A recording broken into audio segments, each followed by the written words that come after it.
10 विधायक चुना है पर वो विपक्ष में है, इसलिए यहाँ कोई काम नहीं हो रहा है, तो इसलिए भी जनता ने ठाना है कि उनको सत्ता के साथ जाना है। सर 2019 में आपके सामने अखिलेश यादव थे, आप चुनाव लड़े थे, आपने कड़ी टक्कर दी थी, चुनौती दी थी, लेकिन आपको हार का सामना करना पड़ा था। इस बार क्या लग रहा है? इस बार आजमगढ़ में सर पूरा भोजपुरी इंडस्ट्री भी आपके समर्थन में उतर आई है, इस पर क्या कहेंगे? लोगों को प्रभावित कर रही है इंडस्ट्री, आपकी बात पहुंचा रही है, तमाम शोहरत, पैसा और आपने ऊंचाइयों को छुआ है, सफलता को छुआ है, ऐसे में इस गर्मी भरे माहौल में इतना संघर्ष आप कर रहे हैं, कैसा लग रहा है? सर जिस तरीके से यूपी में जो बुलडोजर की राजनीति बहुत चर्चित है लोगों में, उसको लेकर भी काफ़ी चर्चा है, उस पर क्या सोचा? आजमगढ़ में विकास को लेकर अगर आप जीतते हैं तो क्या सबसे पहले जो है आपके दिमाग में चीज़ें नजर आती हैं? बहुत सारी चीज़ें।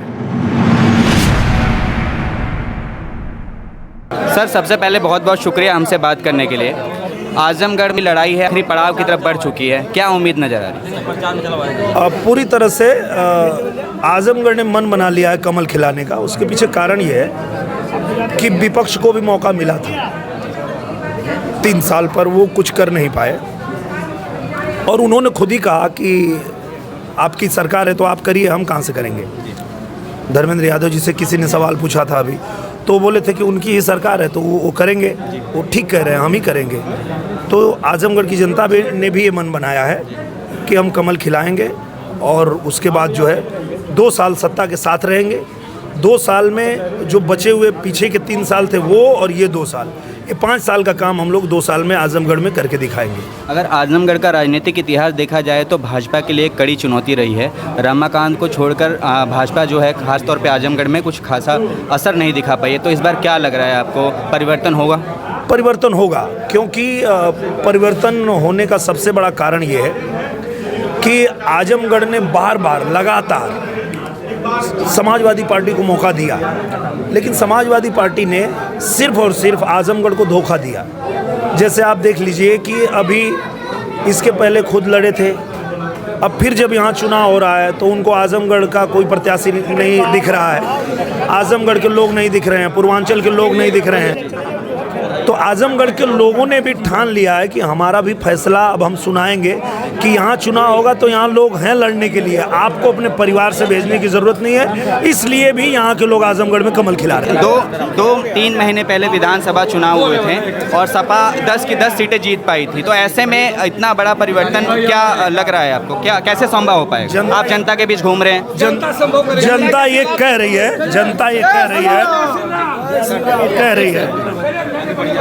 कि 10 विधायक चुना है पर वो विपक्ष में है, इसलिए यहाँ कोई काम नहीं हो रहा है, तो इसलिए भी जनता ने ठाना है कि उनको सत्ता के साथ जाना है। सर 2019 में आपके सामने अखिलेश यादव थे, आप चुनाव लड़े थे, आपने कड़ी टक्कर दी थी, चुनौती दी थी, लेकिन आपको हार का सामना करना पड़ा था। इस बार क्या लग रहा है? इस बार धर्मेंद्र यादव को उतारा गया है आपके अपोजिट में, आपका विरोधी कौन नजर आता है? यहाँ लड़ाई जो है वो बसपा से चल रही है जी, क्योंकि जो उनका समीकरण है वो फेल हो चुका है जी।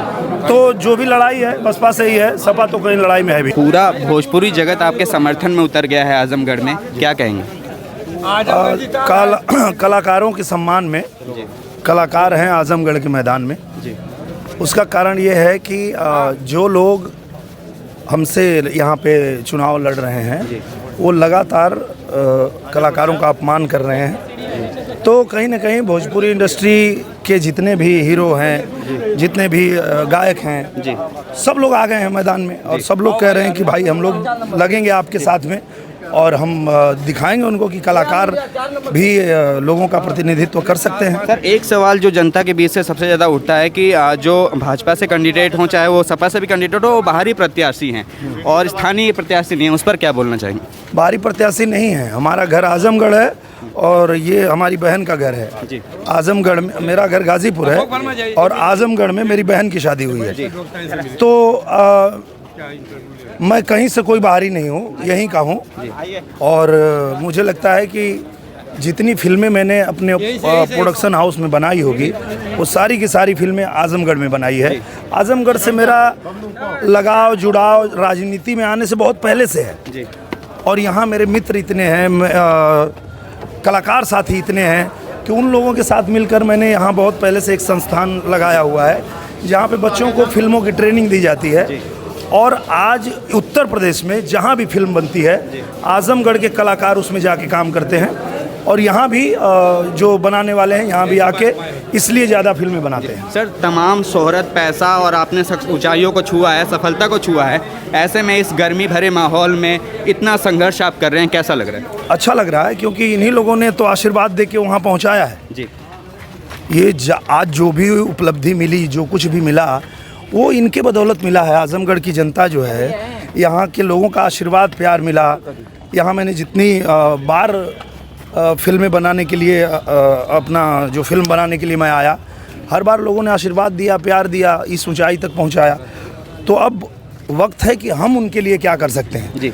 तो हमारे पास एक अच्छा मौका ये है कि हम आजमगढ़ को सत्ता के साथ जोड़ दें जी। और सत्ता के साथ अगर आजमगढ़ जुड़ गया, यहाँ कमल खिल गया, तो यहाँ का रुका हुआ विकास बहुत तेज़ी से आगे बढ़ेगा। आप एक प्रसिद्ध कलाकार हैं, विश्व चर्चित हैं, आपकी रैलियों में और तमाम जो सितारे भी आ रहे हैं, बहुत भीड़ उमड़ रही है, तो क्या लग रहा है वो भीड़ जो आपको देखने के लिए उत्सुक है वो अपना वोट भी देगी?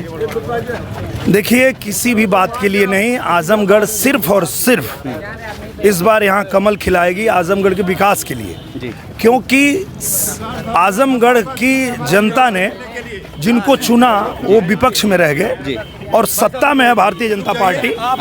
जिस तरीके से यूपी में जो बुलडोजर की राजनीति बहुत चर्चित है लोगों में, उसको लेकर भी काफी चर्चा है, उस पर क्या सोचते हैं? क्या बुलडोजर की राजनीति पे क्या सोचते हैं? बुलडोजर चलता है विकास के लिए। गाड़ी नहीं आई।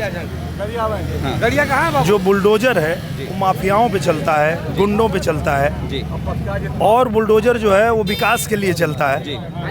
तो अच्छी बात है। उसको तो देख के बाकी प्रदेश के मुख्यमंत्री भी शुरू कर दिए बुलडोजर चलाना, तो बहुत अच्छी बात है। कहीं ना कहीं थोड़ा बहुत ये सवाल भी उठता है सर कि जाति धर्म देखकर बुलडोजर की कार्रवाई हो रही है। बिल्कुल नहीं, कभी नहीं, ऐसा नहीं होता है। जहाँ पे जो भी गलत करता है उसके ऊपर बुलडोजर चलता है, कभी यहाँ जाति धर्म देख के नहीं होता है। अगर आजमगढ़ में विकास को लेकर अगर आप जीतते हैं तो क्या सबसे पहले जो है आपके दिमाग में चीजें नजर आती हैं? बहुत सारी चीजें हैं। आप पांचों विधानसभा में जितनी समस्याएं हैं वो सब पैड पे लिखा हुआ है, वो सारा काम पहले किया जाएगा। जी। शुक्रिया सर हमसे बात करने के लिए। तो ये दिनेश लाल यादव थे, हमने जिनसे बात करी और तमाम सवालों पे जो है उन्होंने अपने जवाब दिए और उनकी पूरी उम्मीद है और उनको पूरी आशा है कि आजमगढ़ में इस बार कमल खिल पाएगा और वो भारी मतों से जीत पाएंगे, ऐसा निरहुआ ने हमसे कहा है। अब देखने वाला ये बड़ा दिलचस्प होगा कि जो मुकाबला है ये अपने आखिरी पड़ाव पे पहुंच चुका है